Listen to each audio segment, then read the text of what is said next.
Hello guys, this is Kiraro-san channel. Guys, andito na naman po tayo ngayon sa City Center. Ayan po, nag-ikot-ikot po ako sa City Center ngayong araw na to. Day off ko, tuwing Monday. Para ma-enjoy ko naman po ang sarili ko kahit papano. Ayan, marami po siyang makikita, iba't ibang mga gamit, mga sapatos, sketchers, chinelas, bags, t-shirt, pantalon, mga accessories, backpack, at ibang-ibang bag na pang lalaki at pang babae, meron din po siya. Ayan, tayo, ikaw na lang po mamimili kung anong mga size at mga color na magugustuhan mo. Affordable naman po guys ang mga presyo niya, hindi naman po siya masyadong mahal. Pero kung kailangan mo magtipid, tingin-tingin ka na lang. Siyempre, ayan po, may mga maleta rin guys, pag gusto mong umuwi. Ayan. Asa na kaya yung kasama ko at nawawala? Hindi ko makita. Tapos may mga tsinelas. Ayan, may pambata, pang matanda. Meron din mga pambatang mga damit. Yan, kung sino po yung gusto nyo bigyan ng mga pamangkin nyo, mamili na po kayo at mag-save na po kayo kahit konti para sa pagpuno ng inyong box. Ang sarap naman guys, kung iisipin mo maggala, kung marami kang budget para sa paggala, di ba? Ayan. Punta naman po tayo sa ngayon sa Sajida. Ayan, ang cute naman po ng toys na ito, si Jackie at si Joy. Ayan, ang aking mga chikiting. Ayan din si Potpot. Okay, ikot-ikot muna tayo guys para makita natin kung ano po ang mga laman sa grocery na to. Ayan. Marami po siyang makikita, mga laruan, mga sabon, mga shampoo, conditioner, mga Dettol, mga napkin, mga pang sabon sa damit. Ayan po. Marami po guys. Ikot-ikot lang tayo kung window shopping first. No? Pagkain ng pusa, may tang, may kape, mga Tide, at iba-ibang makikita natin mga sabon na magagamit sa loob ng kusina natin. Siyempre, meron rin tayong pampasigla sa katawan lalo na sa pangmatanda. Meron din po tayong mga tang, mga juices. Yan po, may mga sabon, Colgate, tsaka Sipilyo. At pagkain ng aso. Ayan po, may mantika rin po siya guys. Mura po ngayon guys ang mga mantika dyan. Ayan, ayan, ayan. Tingin-tingin tayo. Dito naman sa kabilang side ang mga shampoo. Iba't iba pa rin po guys ang mga makikita natin dito sa grocery. Ayan, nandito na po tayo guys sa mga gulay. Mamili na po tayo ng gulay. Ayan po ang saluyot. Ayan, may saluyot din po sa UAE na malalaki yung mga dahon. 5 dirham din po siya. Medyo malaki din ang presyo niya. Pero, take note guys. Dito lang po ako nakakain ng saluyot sa UAE. Dati po sa Pilipinas, hindi po ako nakain talaga ng saluyot. Lagi naman po kung iba-iba ang mga gulay dito, okay lang.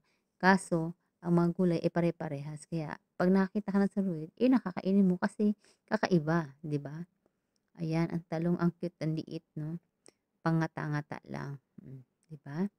Iprito natin yan. Ayan guys, napakarami po tayong mabibili dyan. May mga carrots, may mga lemon, may okra, may talong, meron beans,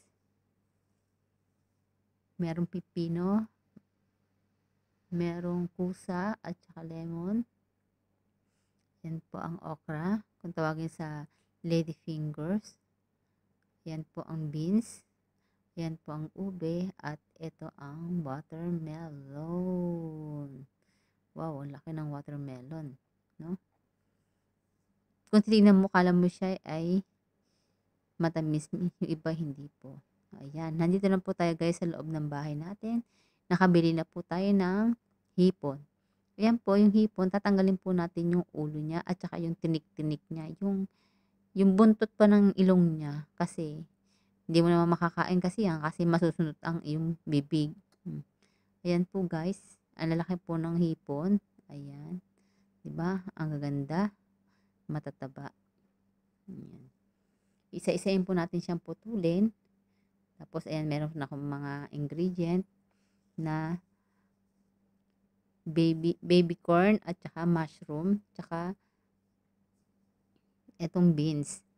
Gigisa ko lang po yan sa butter para mabilis na nalutuin. Masarap po siya guys. Madali naman yan lutuin yung hipon na yan eh. Ang mahirap lang po dyan, yung ulo niya kasi ang daming tinik-tinik, yung parang sungay niya. Kailangan po natin siya matanggal kasi pag tinanggal din natin, matitinik naman po natin ang bibig natin dyan at ang ngalangala natin pag hindi natin tinanggal.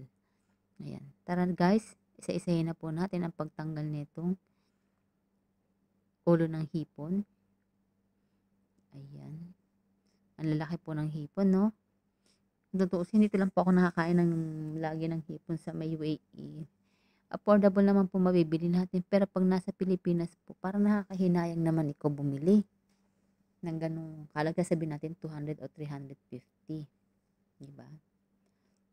Ayan guys. Bumalik na naman tayo sa grocery kanina. Tumingin tayo ulit ng mga kiwi, fruits. Ayan po. Pomegranate. Yung ubas. Tsaka yan. Strawberry. Yan po yung mga ubas niya. Yung rambutan.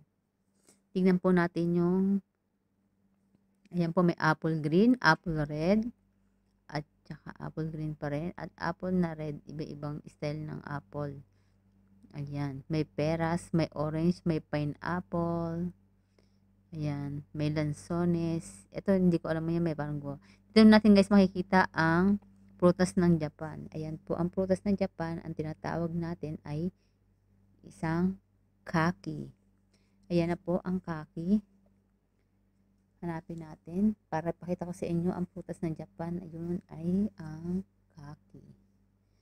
Ayan. Meron din pala dito yan guys sa UAE. Medyo mahal-mahal nga. Uy, may guava pa siya. Diba? Ito po guys ang prutas ng Japan. Ang kanilang kaki. Ayan po ang kanilang prutas doon na matatagpuan.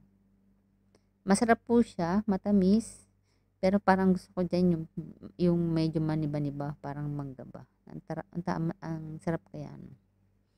Yan. Wow, ang daming ubas, fresh na fresh. Thank you for watching. Bye!